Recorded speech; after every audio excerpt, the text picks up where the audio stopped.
तीन छोटी लड़कियों की कहानी एक दिलचस्प और प्रेरणादायक है। यह कहानी उनके साहस, होशियारी और आपसी सहयोग की मिसाल है। तीन बहादुर लड़कियां।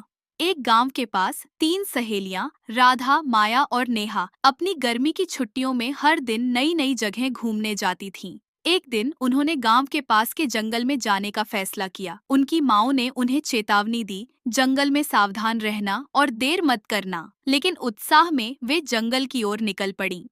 जंगल की हरियाली और सुंदरता उन्हें बहुत पसंद आई। वे तितलियों का पीछा करती, पेड़ों पर चढ़ती और नदियों के किनारे खेलती। समय का पता ही नहीं चला और धीरे धीरे सूरज ढलने लगा। जब वे घर लौटने को हुई तो उन्हें एहसास हुआ कि वे रास्ता भूल चुकी हैं। जंगल में अंधेरा गहराने लगा और डर का माहौल बन गया। चारों ओर से अजीब अजीब आवाजें आने लगीं। राधा ने कहा, हमें ठंडा दिमाग रखना होगा और रास्ता ढूंढना होगा। माया बोली, चलो पहले किसी सुरक्षित जगह को ढूंढते हैं जहां रात बिता सकें। नेहा ने सुझाव दिया कि वे एक ऊंचे पेड़ पर चढ़ जाएं, ताकि वहां से उन्हें रास्ता दिखे और जंगली जानवरों से भी बचाव हो सके। तीनों ने मिलकर एक बड़ा पेड़ चुना और उस पर चढ़ गईं। नेहा के पास एक छोटी सी टॉर्च थी, जिससे उन्होंने नीचे के इलाके का जायजा लिया।